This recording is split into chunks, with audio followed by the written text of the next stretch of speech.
CollectAWrestlePalooza. CollectAWrestlePalooza. So, first of all, everyone, thank you for clicking on this video. The fact that you've even started to watch this video means a lot to me. I hope that you find value in my content. It's hard to stay motivated to do this every week and to create content that you might enjoy. So, the fact that you're here watching this video, that's awesome. Means the world to me. Keep supporting the channel, keep subscribing, keep liking, and I'll keep posting. So, I'm going to be discussing today just a few thoughts about the hobby. I was recently interviewed by Zan Morning of Wrestling with Cards, who's one of my favorites, and he challenged me on a few topics. So I thought I would dive a little bit deeper into what we were talking about. Now that video is not going to be posted for a couple of weeks, so don't go looking for it on YouTube quite yet.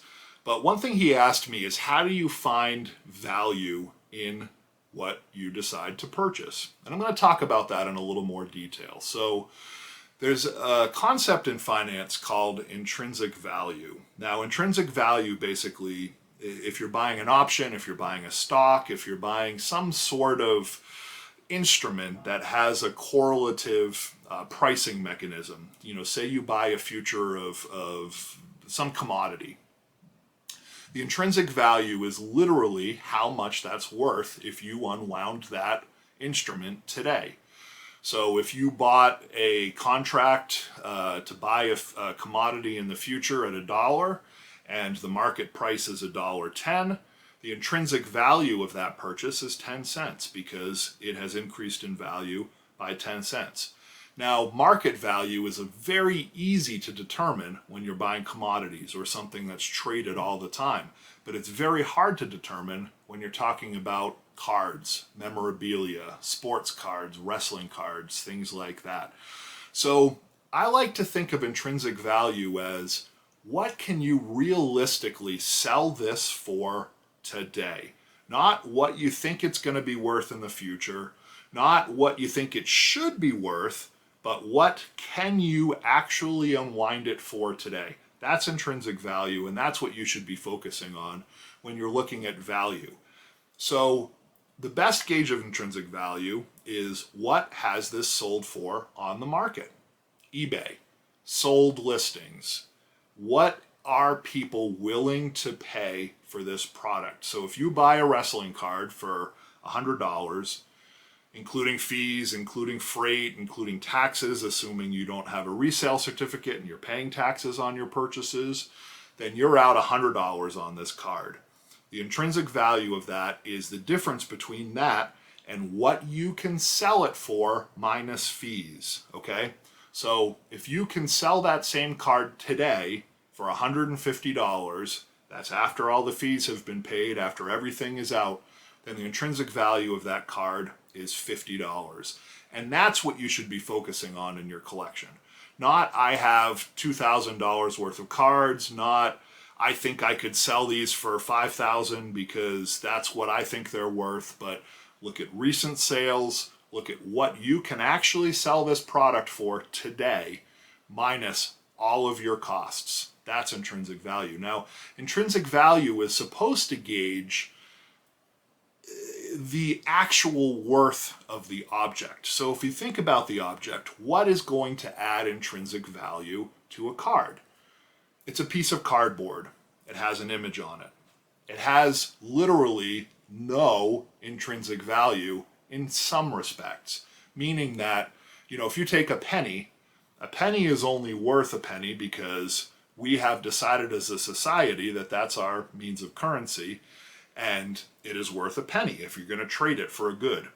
But the intrinsic value of a penny, if you're taking it one step further, is the amount of copper in that penny, which is almost none. Some people have said you can melt down pennies and it's worth more than the market value of it. But say for the argument's sake that the intrinsic value of a penny is its weight in copper. How would that correlate to wrestling cards? What is going to make a card more valuable? A couple things. Scarcity, autographs, desirability. Things of that nature are going to add value to that card. If it has a good story, if it has good eye appeal. It's the same as a piece of artwork. So why is a Picasso worth more than a painting by Joe Schmo, even though that painting might look exactly the same? Why is an original Picasso painting worth more than a print of that painting? Because it has a signature on it, because it's authenticated, because we know the history of that painting. So think about cards in terms of their history. Think about cards in terms of what they represent. Think about cards in terms of their actual worth to society. That if you start thinking in those terms, you're going to be able to understand which cards are going to be more valuable into the future, and also which cards are going to be valuable now. So I'm going to leave it at that. That's opening up some doors for ways to think about value, but I think intrinsic value, and look it up, on the web, look it up in Google, you're going to find different definitions for it. But if you start thinking in terms of intrinsic value, it's going to help you. Second thing is think about your collecting hobby as a business and evaluate it under the same business metrics as any business. Is it a success or is it a failure? It's a success if it follows standard business metrics. Are you turning your inventory? Are you making a profit? Is the capital that you have locked up in your inventory returning on itself? Because you could be spending that capital on other things. Relate it to a savings bond. Relate it to the purchase of a stock. Relate it to an alternate investment. And is it paying off more than that alternate investment? It's a lot easier to put your money into a CD and have it gain value. It's a lot easier to buy one share of Apple stock, sit on it, and sell it. A broker's doing all the trading for you. A bank is doing all of the security for you. It's a lot easier to invest in that way. So your return on what you purchase versus these alternative investments should be high. And start looking at that. If you want to succeed in this long term, if you want this to be something more than just a pile of cards in your basement in the future that you don't know what to do with, start thinking in these ways. It's going to help you, and it's also going to make your collecting hobby healthy. And ultimately, that's what's fun. What's fun is succeeding. What's fun is not holding on to a PSA 10 1986 Fleer Michael Jordan in a bank vault for your entire life and then you die and it's still in the bank vault. How's that fun? What's fun is succeeding, buying and selling, understanding what you're doing. That's what's fun.